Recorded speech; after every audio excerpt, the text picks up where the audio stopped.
E nesse primeiro encontro que a gente vai falar de maneira mista, eu gostaria de dividir com vocês um trabalho novo. Como é que essas palestras surgem? Tá? Eu não ponho nome nas palestras, a pessoa pergunta qual é o tempo. Olha, eu não sei bem o que seria um tempo. Normalmente, eu tomo conhecimento de um trabalho científico que eu acho relevante para a doutrina espírita, porque ele fundamenta teses espíritas. Eu acho que o espiritismo é a proposta que explica a realidade. Então não há uma separação entre o mundo físico e o mundo espiritual. É uma única coisa, uma unidade. Então nós não somos espírito, nós não somos matéria. Nós somos o subproduto da interação espírito-matéria. Nós somos alma. E isso é uma coisa diferente. Então nós não vivemos no mundo espiritual, também não vivemos no mundo físico. Não existe um limite preciso entre os dois. Então, diante disso, as descobertas científicas, elas com certeza vão fundamentar teses espíritas e vice-versa.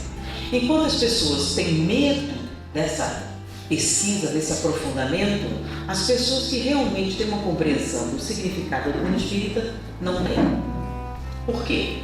Porque fatalmente esse encontro vai ser descoberto.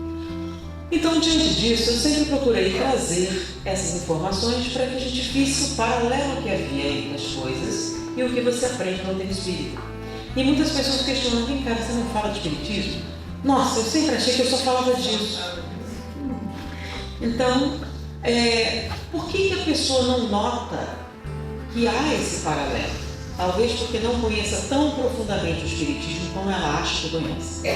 Porque é muito interessante a pessoa questionar o conhecimento. Como ele contou que meus pais eram espíritas, então eu cresci no lar espírita, meu avô também era espírita e era orador espírita. Tá? Então, diante disso, a gente tem um conhecimento. A gente fez a evangelização, lembra? Maternal 1, 2, 3, primeiro, segundo, terceiro ciclo, foi o pré-juventude, juventude 1, 2, 3. Então, teoricamente, sou formada e pós-graduada. Todas as apostilas, né? Todas elas, a gente fez. Na nossa casa espírita, a gente fala temos reunião doutrinária, nós temos reunião de estudo sistematizado, nós temos reunião mediúnica, então todos esses estudam os livros, as apostilas, normalmente, como em qualquer lugar. Mas quando eu estou aqui, a gente não está numa reunião normal, vocês convidaram. Eu estou vindo de outra cidade, tem um curso, tudo isso. Para falar o que vocês já ouvem na casa espírita, por exemplo, quem foi Allan Kardec? Onde ele nasceu? Como era o nome da mãe dele, do pai dele? Ou quando ele lançou o Livro dos Espíritos? Você está entendendo? Eu não sei, vocês sabem a data?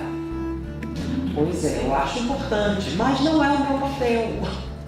Tá? Então, a proposta que a gente tem é trazer algo que vocês não ouviram normalmente na casa espírita, para vocês, durante os estudos, comentarem a respeito, discutirem aquilo que falou na palestra, procede, não procede, vamos analisar, porque a proposta do espiritismo é filosófica. O que é uma proposta filosófica?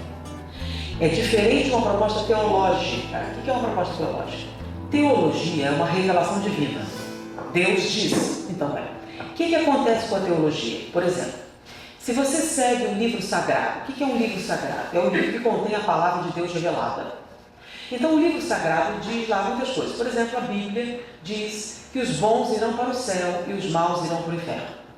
Bom, você não pode discutir isso, porque é uma revelação. Você pode discutir quem vai, quem não vai, com que roupa vai, mas não pode discutir se vai ou não vai. Por quê? Quando é que a discussão teológica termina?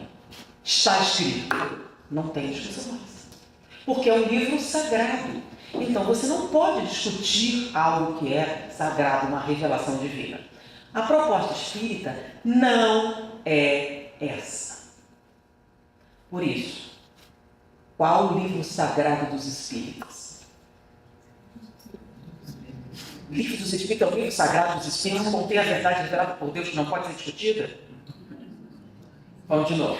Qual o livro sagrado dos espíritos?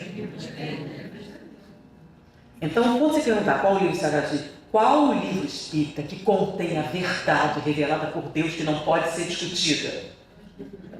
O Evangelho traz a verdade revelada por Deus que não pode discutir. Então, deixa eu me acalmar aqui. Se quiser acabar de mudar o tempo.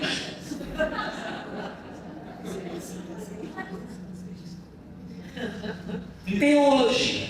O que é uma teologia? A teos é Deus. Teologia é o estudo das verdades reveladas por Deus. O que é filosofia? Filosofia, tá? É amor ao saber. Não são sinônimos. Então, filosofia é um amor ao saber. O que é saber? Deixa eu explicar uma coisa importantíssima. Filosofia não trabalha com a verdade. Nunca. Por que não? Então trabalha com a mentira? Também não. Então, se não é com a verdade, não é com a mentira, é com o quê? Com o conhecimento. E qual a diferença? A verdade, ela é absoluta. A verdade não muda. A verdade é perfeita. A verdade é incorruptível. Então, se ela mudar, é porque não era mentira. Deu para entender? Então a verdade nunca muda. Porque se ela mudasse, é porque era mentira. A verdade não melhora. Porque se ela melhorasse, é porque era mentira. A verdade, ela é perfeita como ela é. Porque se fosse imperfeita, era mentira. Deu para entender? Bom, então a filosofia não trabalha com a verdade? Não. Por quê? Porque nós não somos perfeitos. Nós não somos absolutos. Nós somos mutáveis. E por causa disso, mesmo que a verdade caísse sobre nossa cabeça, nós não conseguiríamos ver. Porque nossos olhos são imperfeitos. Nosso raciocínio é imperfeito. De maneira que nós somos incapazes de ver a verdade. Então, a filosofia trabalha com o quê? Com a busca da verdade, que é o conhecimento. Por isso você chama o conhecimento de descoberta. O que é isso? É a parte da verdade que você consegue ver nesse momento. Então, a gente faz o quê? Descobre uma parte dela. É a verdade? Não, é somente uma parte dela. Então, o conhecimento é a parte dessa verdade que você consegue ver e entender nesse momento. Por isso que o conhecimento muda, o conhecimento cresce, o conhecimento se transforma, o conhecimento se aperfeiçoa. Por quê? Porque não é a verdade. Foi focar? Então, se a filosofia não trabalha com a verdade, a teologia trabalha. A teologia é o estudo das verdades reveladas por Deus. Então, se é verdade, o que é que você não pode fazer? Não pode discutir, não pode antagonizar, não pode questionar. Por quê? Porque a verdade é inquestionável, incorruptível em tudo. Entendeu? Então, como é que uma teologia surge? Surge com uma revelação divina. E onde é que Deus revela essa coisa? Nos chamados livros sagrados. Então, qual o significado da Bíblia? Livro, Bíblia significa livro sagrado. Então, livro, vocês sabem o que é? O que é sagrado? O que é uma coisa sagrada? Sagrado é de Deus. Então, Bíblia sagrada significa o livro de Deus. Então, o que estiver escrito ali, você não pode discutir. Deu para entender? Foi? Ok. O Espiritismo é uma teologia? Não. Sim ou não? Não. Ok. Bom. Se não é uma teologia, é o quê? Filosofia. Qual foi o primeiro livro espírita que surgiu? Livro dos Espíritos. E quando a gente abre os Espíritos, o que está escrito ali? Abriu filosofia espiritualista. O que é filosofia? Busca do saber. E o que é espiritualista? Uma filosofia, ela se baseia em algumas coisas. Por exemplo, responder perguntas. Quem sou eu? De onde eu vim? Para onde vou e o que é que eu estou fazendo aqui? Isso é filosofia. Se você diz que a filosofia que você está seguindo é espiritualista, o que é que você diz? Que essas respostas, quem eu sou, de onde eu vim, para onde eu vou, o que eu estou fazendo aqui, tem raízes espirituais e não apenas materiais. Ou seja, essas respostas não dependem exclusivamente da matéria, e sim também de aspectos que são o quê? Espirituais ou metafísicos. Então, qual a diferença de filosofia e teologia? A teologia trabalha com a verdade e a filosofia trabalha com conhecimento. E qual a principal diferença? Qual o livro sagrado dos Espíritas? Agora que eu expliquei isso. Qual o livro sagrado dos Espíritas que contém a verdade revelada por Deus e que não pode ser questionado? Nenhum! Não existe nenhum livro espírita que não possa e que não deva ser questionado.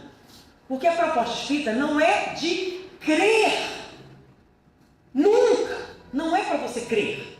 É para você saber. Por isso que é instruí-vos. Para ser espírita, não basta sentar no centro espírita ou não passa. Aliás, quem vem ao centro espírita e toma passe não é necessariamente espírita. Mesmo que venha todo santo dia. Reconhece o verdadeiro espírita pelo quê? Pela sua frequência? Pelo seu crachá? Não. Pelos seus amuletos? Não. Reconhece o verdadeiro espírita pelo quê? Pelo esforço que ele faz para domar as tendências negativas. Então, se essa questão existe, reconhece o verdadeiro espírita, tem um espírita falso. Porque senão não tinha essa questão, espírita verdadeiro. Então, o que seria o espírita falso? Aquele que fala, mas não pratica. Então, se você fala, mas não pratica, então não é espírita. Ah, então eu tenho que ser perfeito para ser espírita? Não. De novo, isso é uma falácia. Para ser espírita, você tem que saber o que está fazendo. Por exemplo, então eu não consigo amar meu próximo, então eu não sou espírita? Eu não disse que você precisava amar o próximo, mas não calunie o próximo. Você consegue fazer isso? Qual a coisa certa a fazer? Então você pode até odiar seu próximo, mas não faça mal a ele, porque isso não é atitude de espírita. Não, mas eu não amo o próximo. Tudo bem, você pode até ficar feliz quando ele está mal, mas não faça nada para isso acontecer. Você é espírita, você está agindo corretamente. E à medida que você começa a agir corretamente, no futuro você sente também. Então o espírita não é aquele que sente tudo isso, é aquele que faz. Porque fazer a coisa certa, tá? É uma questão de saber, não é uma questão de crença. Crença, você acha que vai para o céu ou não. Não é isso. Não pense bem. Qual é a diferença entre mentir e dizer a verdade? Você não sabe? Qual é a diferença entre ser honesto e ser desonesto? Você não sabe? Então o espírita deveria ser honesto. Deveria dizer a verdade. Mas espera aí. Isso qualquer pessoa sabe, né? Não precisa ser espírita para saber. Só que o espírita tem um motivo para praticar a ética. Que motivo?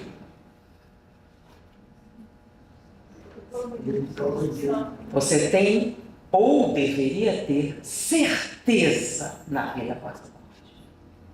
Porque se tiver certeza, aí é mais fácil de praticar, né? Você não fica pensando, eu sou o único que não está roubando, eu sou um bobalhão. Porque, olha a desculpa que as pessoas estão dando. Todo mundo faz. E daí? E daí? O mal é o mal mesmo que todo mundo faça. Assim como o bem é o bem mesmo que ninguém faça. Não tem, isso não é um argumento espírita. Todo mundo faz. Porque todo mundo está fazendo, então está certo? Temos que fazer uma discussão filosófica para a gente entender, tá? A filosofia tem várias áreas de estudo. Uma delas é a ética. Moral, não. O que é moral? Moral é a diferença entre certo e errado. Tá? Mas a moral é definida pelo quê? O que é moral ou imoral? Então, por exemplo, eu estou usando uma calça comprida aqui.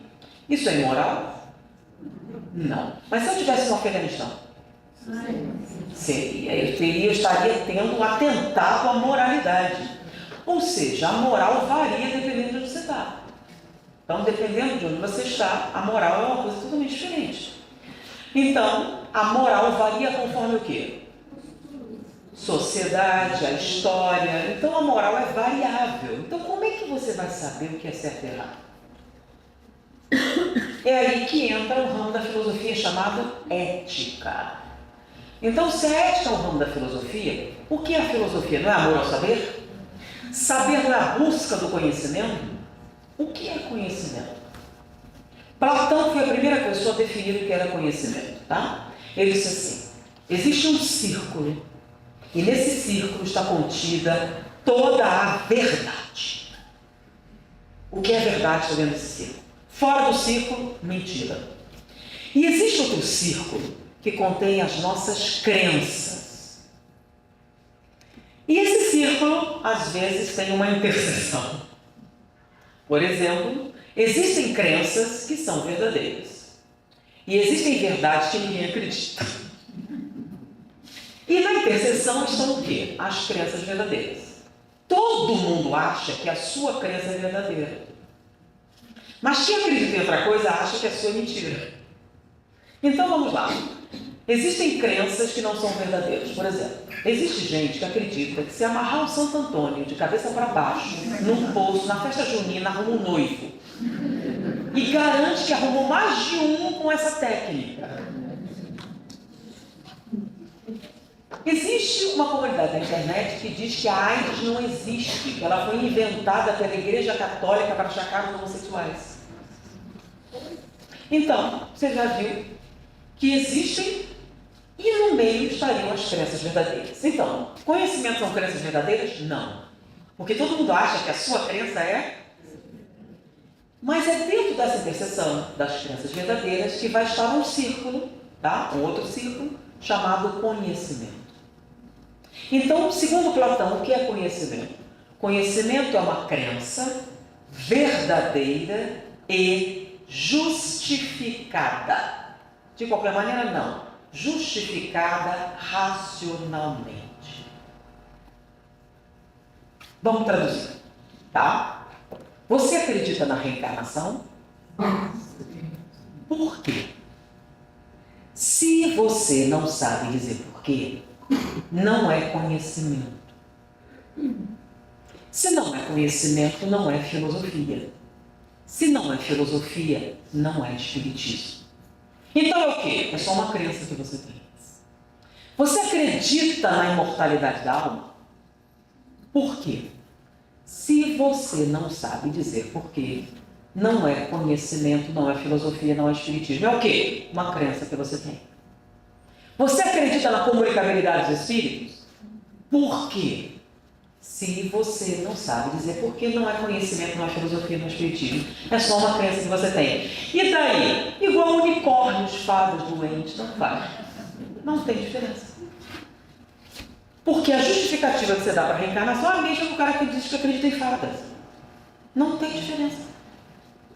Por que você acredita? Porque sim. Toda criança sabe que porque sim não é resposta. Acho que já nasce sabendo disso, né? Mas tem gente assim, não, eu acredito que minha mãe acredita, é uma mulher muito decente. E quem não achar que sua mãe é decente? E num dia que você tiver dúvidas? Aí eu acredito que Chico Xavier acreditava.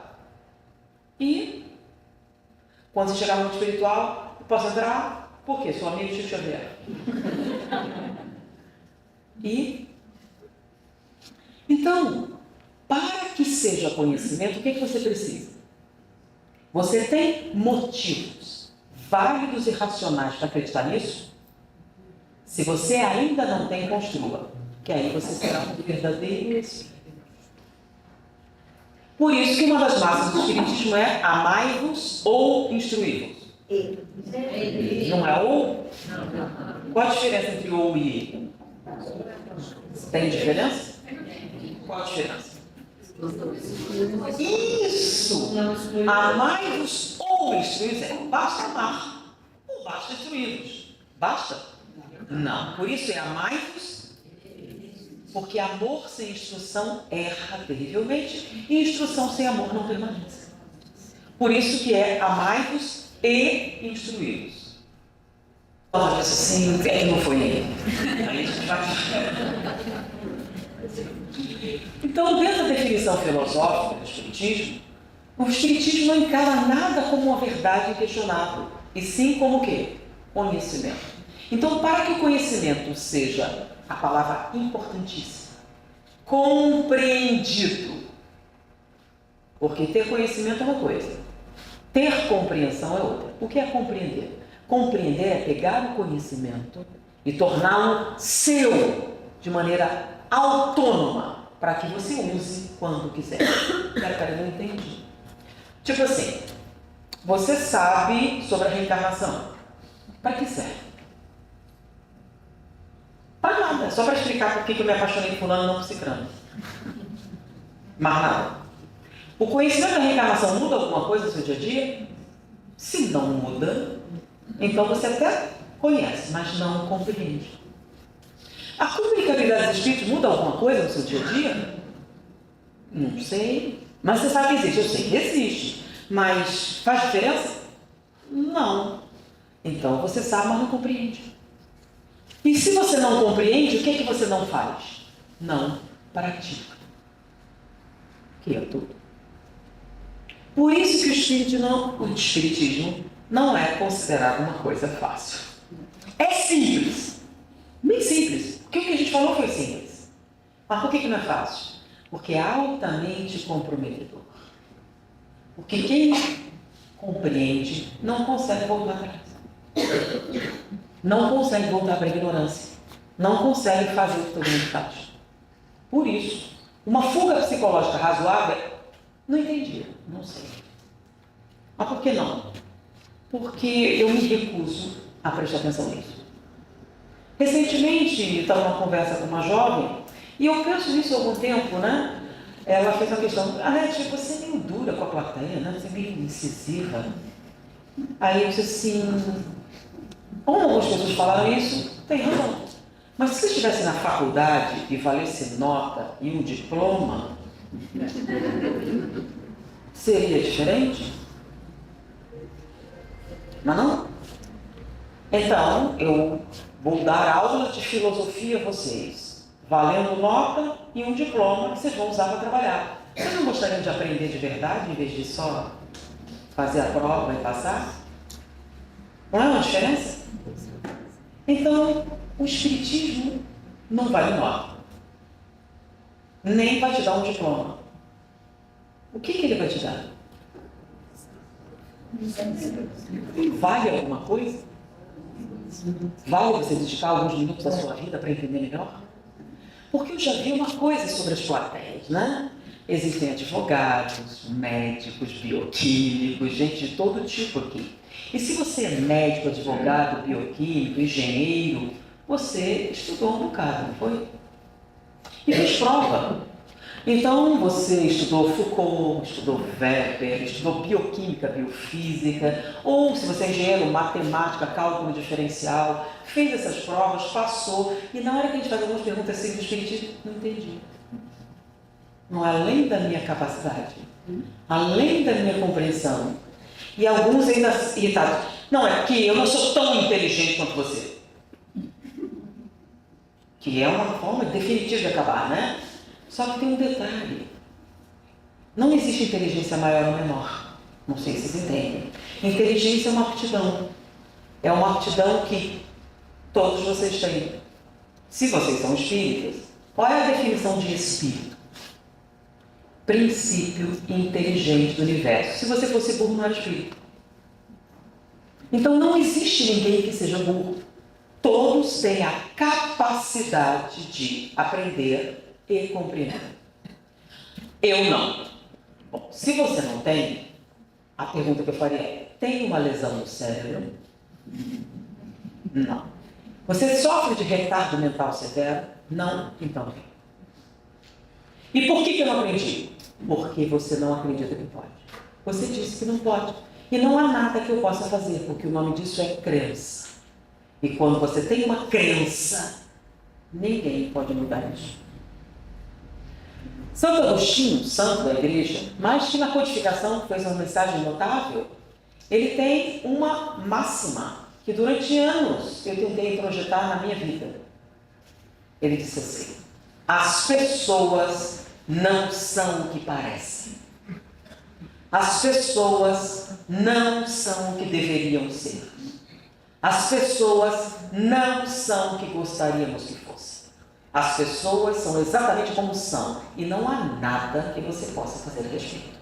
Se você não aceitar essa simples verdade, você nunca será feliz. Porque você está sempre pondo a culpa da sua infelicidade em outra pessoa. E aí você pode confortavelmente não fazer nada, porque a culpa é dele. Então ele vivia. Que diferença faz? Aí ele parecia. Problema de quem? Sim. Mas eu gostaria. Que diferença faz? Não faz. Qual é a única pessoa que você pode mudar? Você mesmo. Agora, eu acho interessante, essa é uma discussão filosófica, você já notaram, né? Tudo semântica, maneira de dizer. E muitas pessoas dizem que a filosofia não serve para nada. Que é uma maneira conveniente de você vagabundear parecendo interessante. E muitas pessoas discutem isso. E é uma crença generalizada nisso, né? Para que serve eu ficar de igrejinha assim, não muda nada? Por isso, em vez de falar de filosofia, que é o ramo do conhecimento que eu mais me dediquei, eu prefiro falar de neurologia, porque aí ninguém discute. A pessoa acredita mais em neurologia do que em filosofia, é uma arte. Então, eu falei tudo isso aqui, vamos dar um stand-by e vou falar a mesma coisa usando outro jargão totalmente diferente.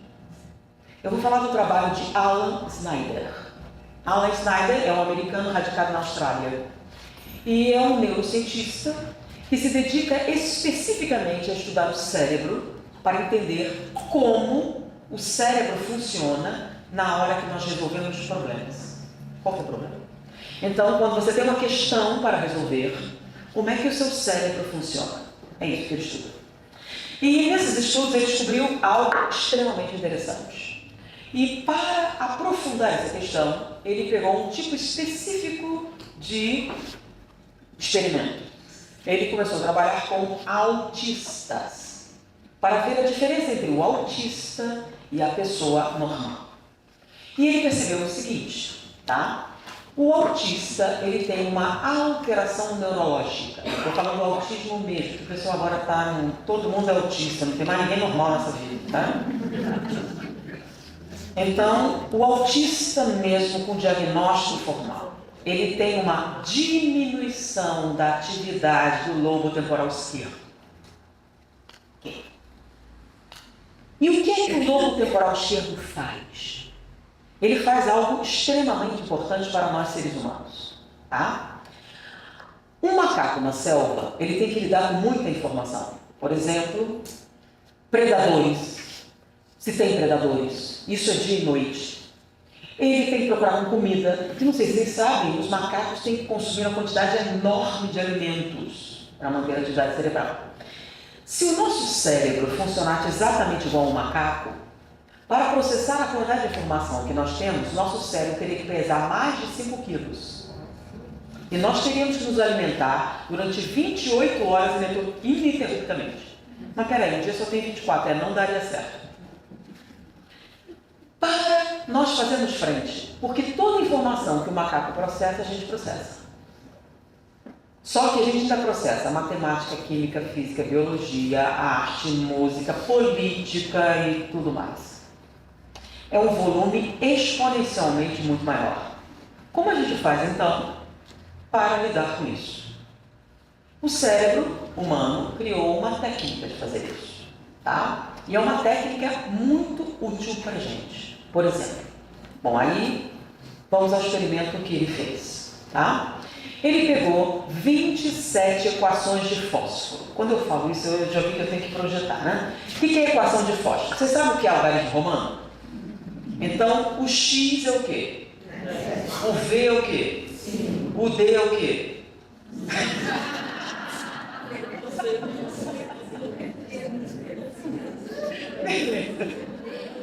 Não se preocupe, não vai ter o D. O que é uma equação de fósforo? Ele fazia os números em romano e aí usava sinais de 2 fósforos, mais, né, menos, igual, e fazia uma equação. Então ele botava assim, 8 mais 5 igual a 10. Tá certo? Não. Então ele dizia, eu quero que você tome essa equação verdadeira movendo um único fósforo.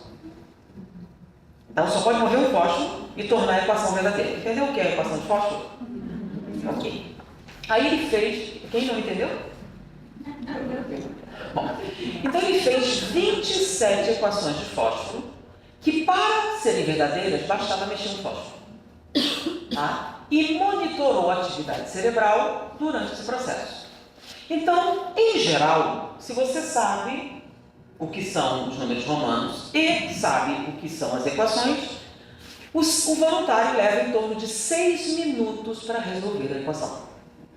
Tá? Então, eram 27, certo? Primeira equação, atividade cerebral massa, 6 minutos para resolver.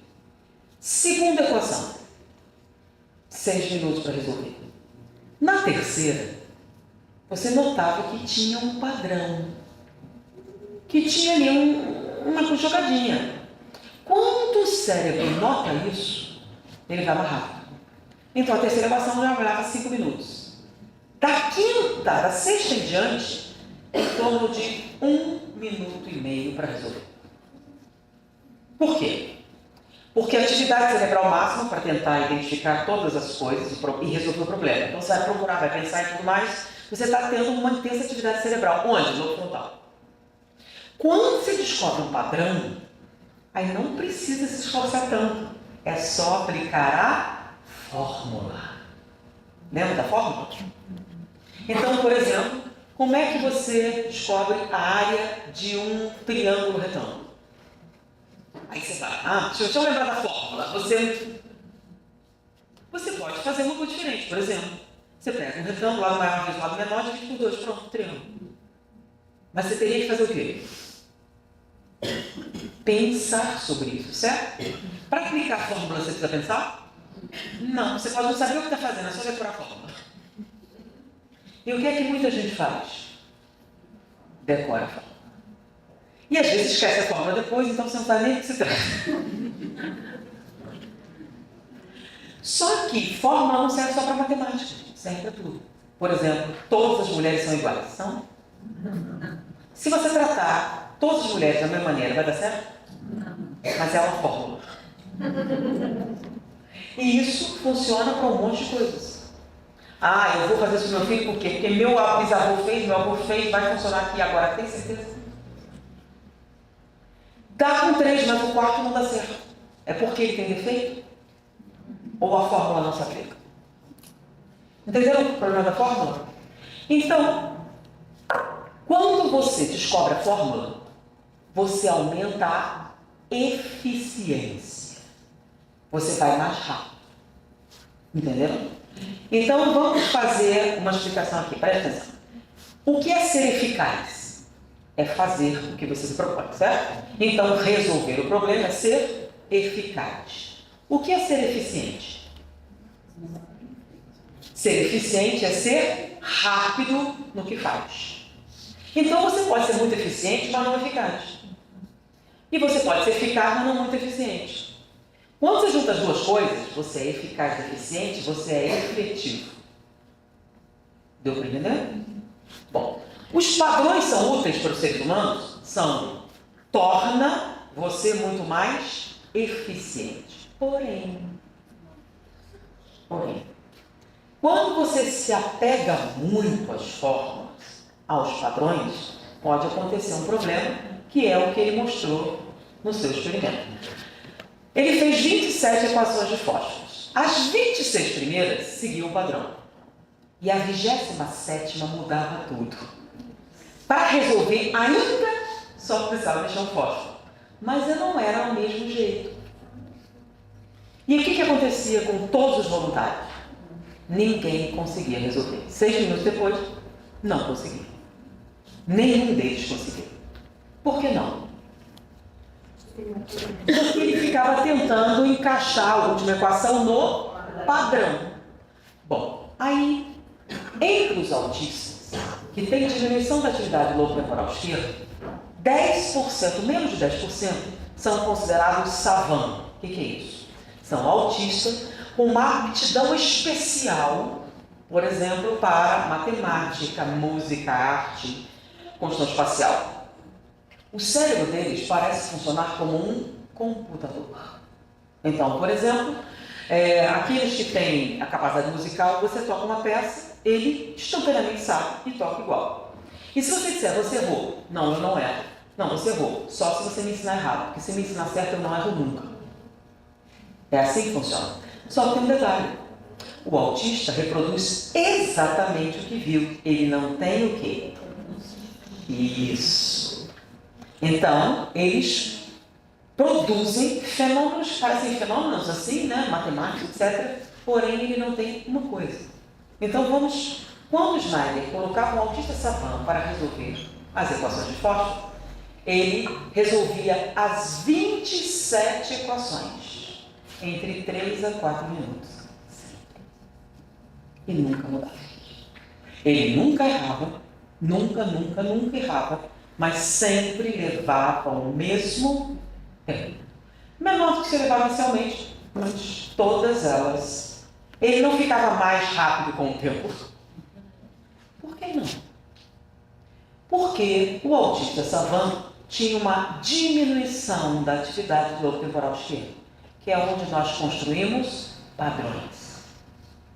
O autista, ele não constrói padrões. Ele sempre observa o problema como uma coisa separada, nova, sem ligações. Mas peraí, por quê? Porque o que vocês sabem sobre o autista é que o autista não constrói vínculos emocionais, não é isso? E os padrões dependem da emoção. Sem emoção, não tem padrão. Como assim? Por exemplo, você já deve ter no site, preencha isso aqui para você provar que não é um robô. E normalmente é um padrão.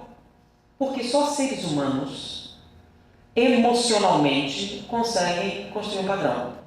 E como assim? Digamos que eu coloque 10 objetos nessa mesa e peça para alguns voluntários organizarem isso. O que a gente vai ver? Por exemplo, a gente pede para ele ali e ele vem e organiza. Aí pede para o outro, ele vem e organiza de maneira diferente. Então, cada um dos voluntários organiza de maneira diferente. Aí a gente pede para explicar. Aí ele diz assim, não, eu organizei assim do jeito que eu achei mais bonito. E aí várias pessoas na plateia, eu também achei bonito. Fiquei até emocionada ao ver a arrumação. Por quê? É um padrão artístico. Quando ele olhou os objetos, ele resolveu arrumá-los artisticamente para construir uma emoção estética na plateia. Já era ali, resolveu arrumar em ordem alfabética de tamanho. Por quê? Porque fica mais organizado assim, né? Mais racional. Então, ela prefere um padrão o quê? Analítico, racional. Um outro, então cada um vai organizar de acordo com um padrão emocional. O nome disso é criatividade. Porque um computador simplesmente não faria isso. Sabe por quê? Mas ele não poderia ver todos ao mesmo tempo? Sim.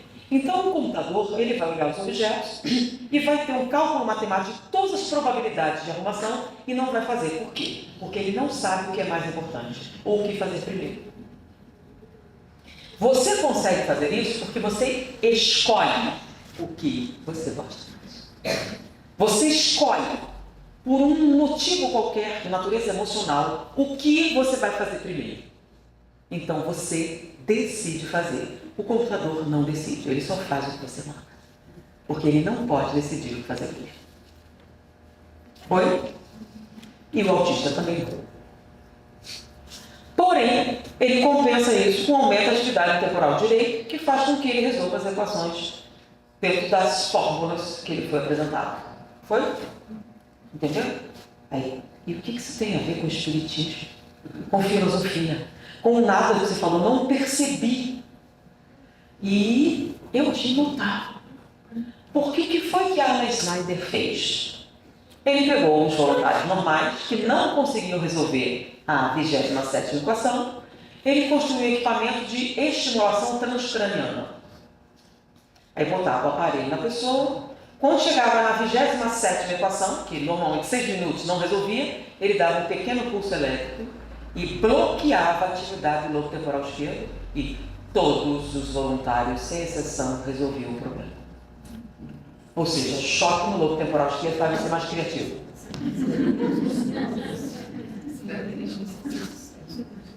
E é verdade. Por quê? Por que você deixou de ser criativo?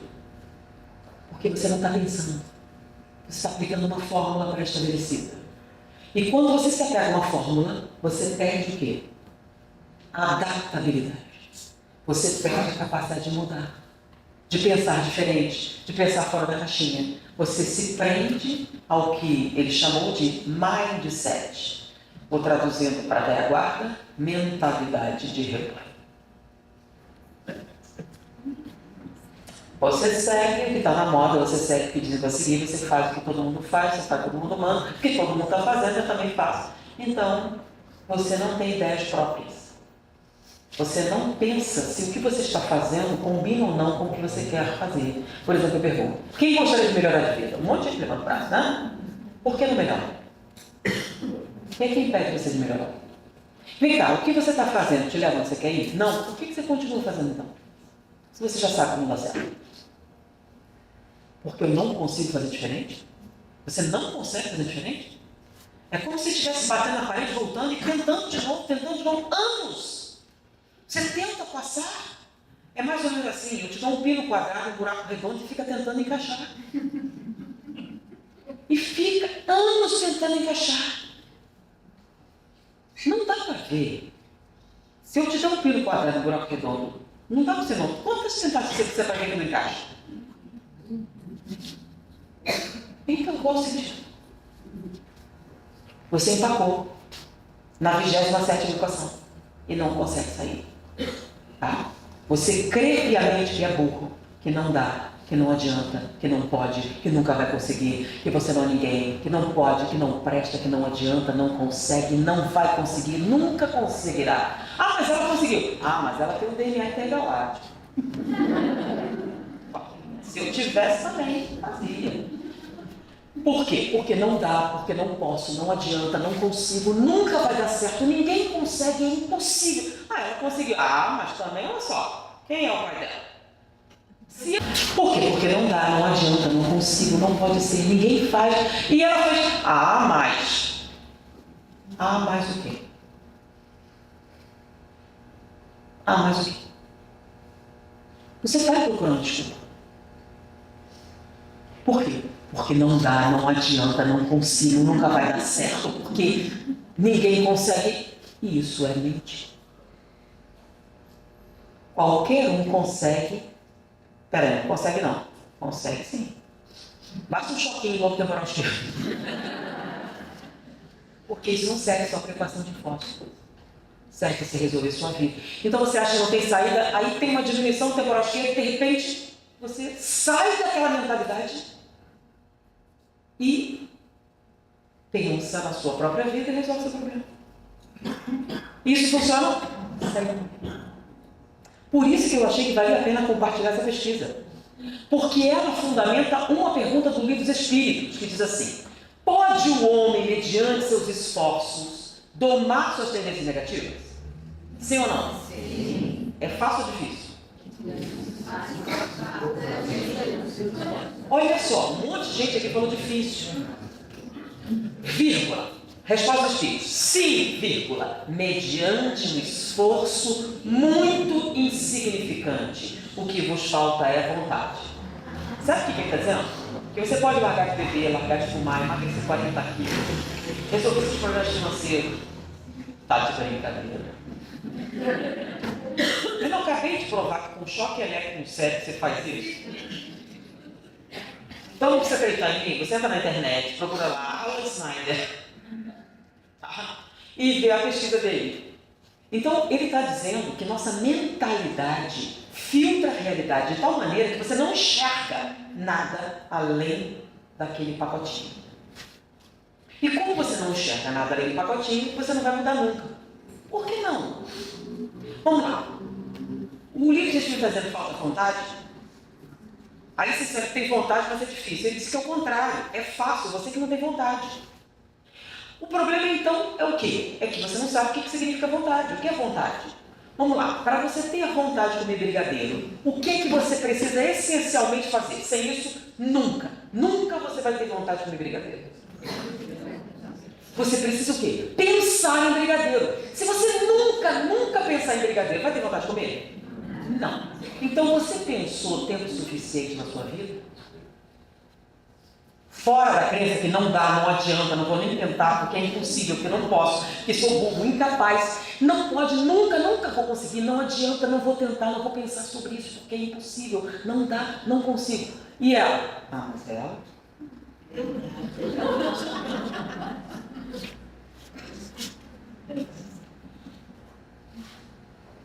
Entendeu?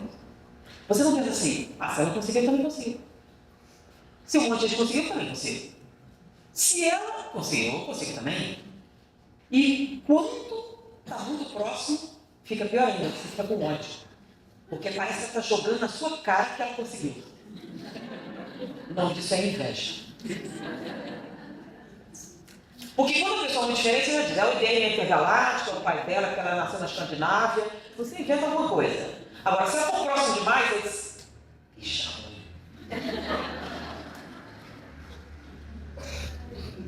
por quê? Está jogando na tua cara que ela consegue, você não. Aí você quer destruir. Aí você começa a falar mal. E perseguir por quê? Porque me aborrece. Porque eu não consigo continuar pensando que não dá, não adianta, não consigo, não posso, enquanto ela está fazendo. Então dá tanta raiva que a gente tenta destruir. Porque aí você precisa ver que você está vendo uma mentira. Que você pode fazer o que quiser, se e somente se pensar nisso o tempo suficiente. O que para ter vontade, o que você precisa fazer? Pensar. Vamos lá, vamos pegar uma coisa que todo mundo está precisando. Então, quem está precisando de dinheiro? Levanta o braço. É isso que está atrapalhando você, o seu sucesso, não é? Fala de dinheiro. Então, se é isso que está atrapalhando, vamos ganhar mais dinheiro. Simples assim, pode ganhar mais dinheiro? Eu não sei o que você faz, tá? Não sei. Mas se você falasse 4 idiomas, fazia melhor? É ou não? Você dirige Uber. Se você falasse 4 idiomas, ganhava mais? Sim ou não? Se é vendedor, se falasse ganhava mais? Não importa o que você fizer. Se falasse 4 idiomas, ganhava mais? Então, para você ganhar mais, você só precisa falar 4 idiomas, certo?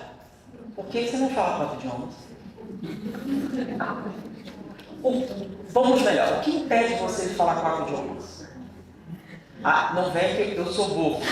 A gente já resolveu isso, certo? Tem alguém burro aqui? Não. Então, não é uma desculpa razoável. Nenhum de vocês é burro. Então, essa não é uma desculpa razoável.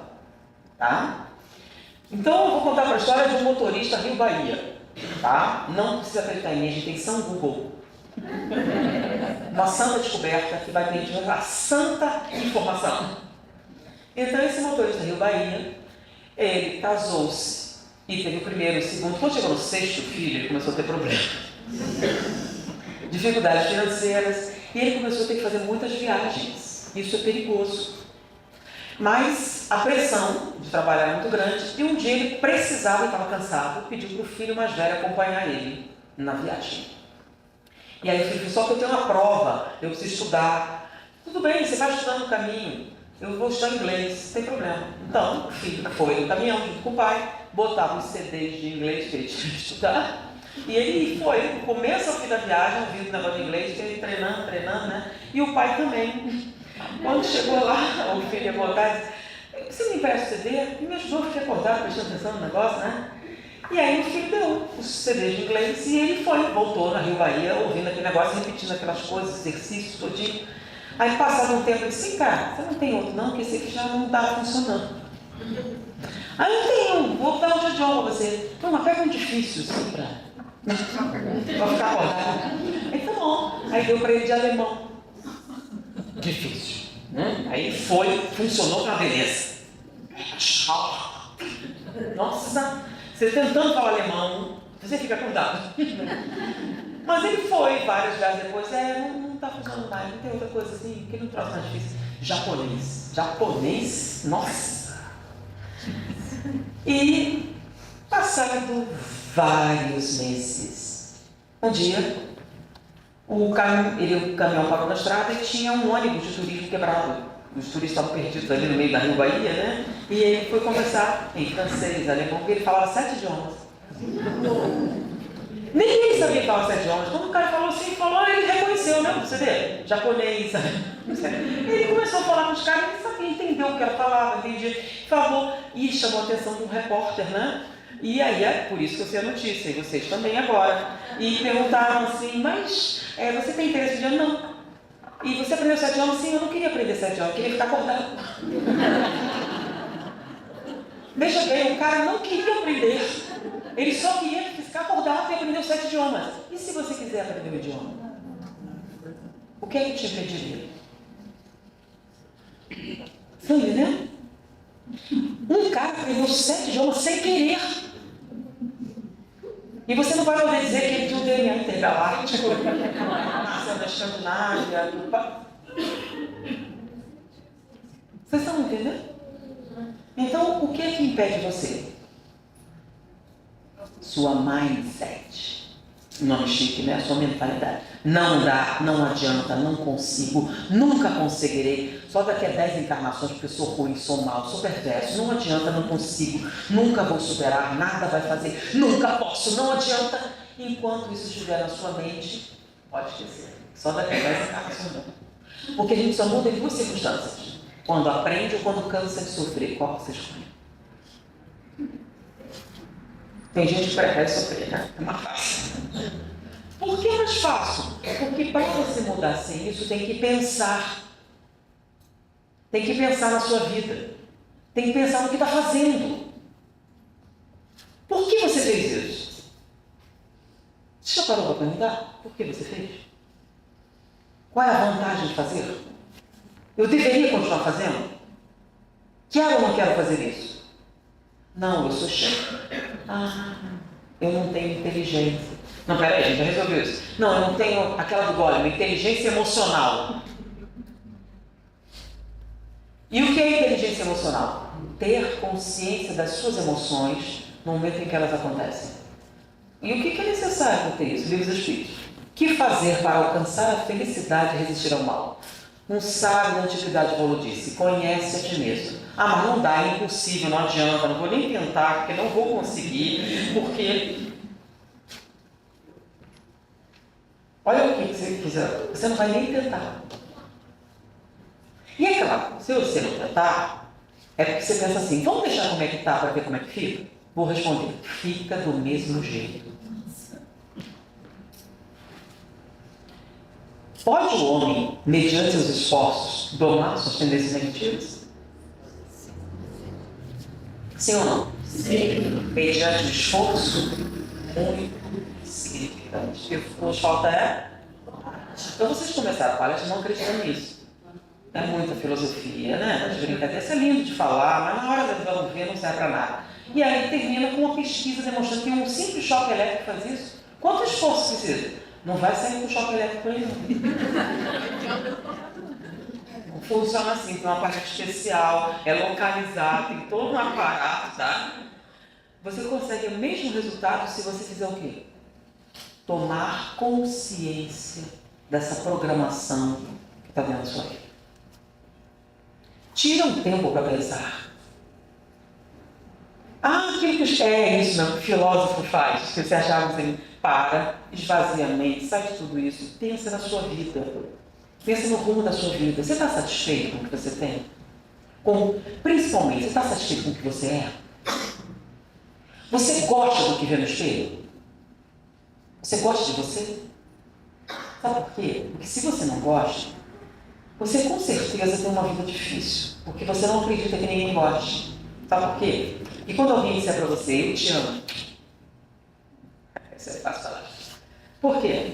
Porque eu não me amo e eu me conheço. Você acha que ele vai me amar? Ele acha isso porque não me conhece.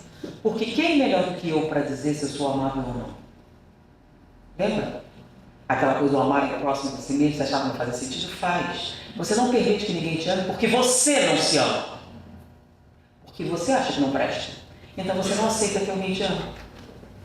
E é por isso que você é agressivo, desagradável, antipático. Que a pessoa chega, ninguém me ama, ninguém me quer. Não será que você é chata?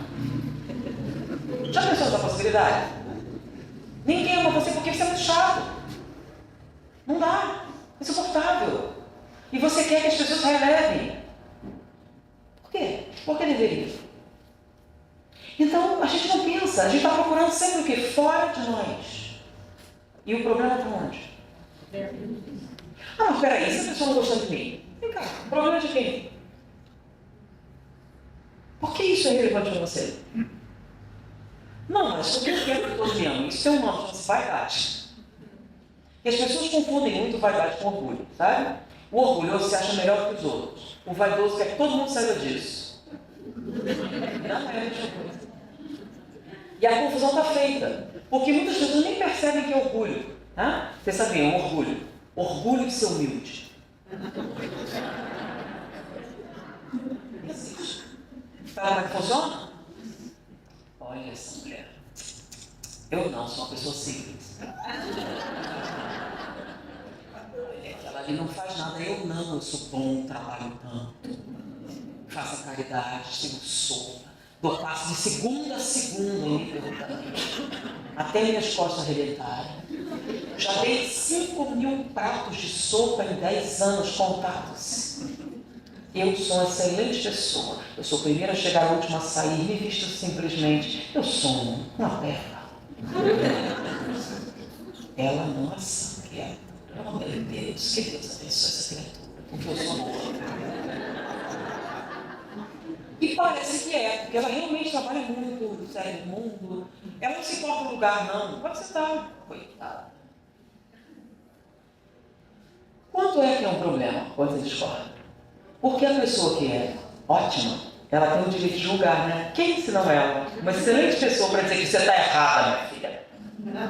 E se você discordar, sabe por quê? Porque é espírito inferior mesmo. Porque ao contrário do vaidoso, o orgulhoso não liga a mínima para a opinião dos outros. Sabe por quê? Quem é você para me dar opinião? Você não é ninguém. Por que eu ia ligar para a tua opinião?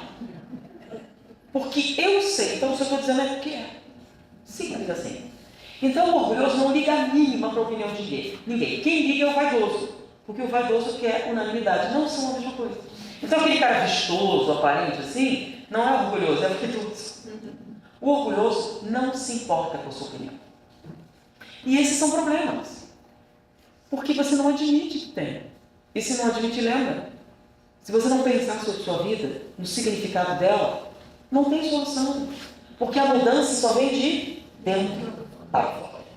E começa com a consciência de si mesmo. A tal da inteligência emocional. E tem a inveja que eu falei ali, né?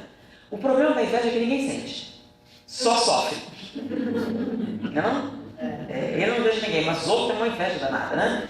Será que eu tenho inveja? Não sei. O que é inveja? Porque é difícil definir. Você viu que orgulho não foi difícil. Vaidade também não. Egoísmo é fácil. Primeiro eu, depois os meus, os outros nada.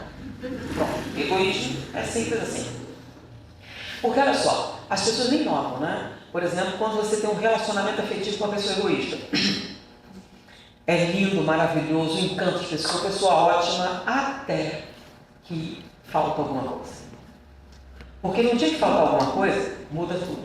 Sabe por quê? Porque ele só pode ser boa pessoa se ele estiver satisfeito. Se ele estiver com fome, ninguém pode comer. Porque primeiro eu, depois os meus, os outros dão-se. Então, se alguma coisa não estiver bom, você vai notar o problema. Porque enquanto ele estiver bem alimentado, tiver dinheiro, tiver tudo, ele é um amor de pessoa. E aí a pessoa, o amor acabou? Não, querida, você escolheu um egoísta. Ele te ama com tudo que ele pode. Quando chega no limite, né? Não entendeu? Deixa eu explicar. Melhor. Tá? Será que ama? Ok, você entra e vira a outra. É uma vida dura, não é? Ruim, todas aquelas vergonha, aquele processo todo. E um dia ele vem com a notícia incrível. Amor, minha mulher morreu, eu sou um viúvo rico. E você é o amor da minha vida. Aí você pensa, meu Deus, ele me amava? Ele me amava mesmo? Valeu a pena o sacrifício? Ele realmente me amava? Meu amor, como agora eu sou rico, eu vou levar você para passear. Você gramou muito, não é não? Eu comprei 2 passagens no Titanic. É o melhor navio já criado. Primeira classe, amor. A gente vai se divertir, vai ser o começo do resto das nossas vidas. E aí a gente vai passear no Titanic. Você viu aqui navio deslumbrante. Primeira classe, comida, tudo bom. Mas você sabe o que aconteceu, né? Bateu num iceberg. E nesse momento, meu amor, é o seguinte, tem um lugar no bote, é meu. Não tem lugar para você. Porque se eu pudesse empurrar alguém para você entrar, eu empurrava. Mas como não tem... Eu espero que você sobreviva. Se você sobreviver, me procure, que a gente vai ser muito feliz. Te amo. Vocês entenderam? Ele não ama, ama. Mas quem é que ele ama mais? Isso. É isso que você tem que entender. O problema não é falta de amor. É excesso de quê? Perceberam como a gente tem que entender? Porque é fácil julgar. Não é normal, mas você tem que entender o processo. E a inveja é muito mais difícil de entender, né? Tanto que tem uma metáfora que eu acho que explica bem melhor, que é a história do vagalume e da serpente. O vagalume estava de bobeira na lagoa quando topou com a serpente. E a serpente armou um bote. E o vagalume escapou, a serpente foi atrás. E o vagalume fugiu, a serpente foi atrás. Num determinado momento, o vagalume percebeu que não tinha força e ia morrer. A serpente armou um bote e, um momento. Posso fazer umas perguntas? A serpente parou. Perfeitamente. Pergunte. Vem cá. Eu faço parte da sua cadeia alimentar? Não. Eu te fiz alguma coisa? Não.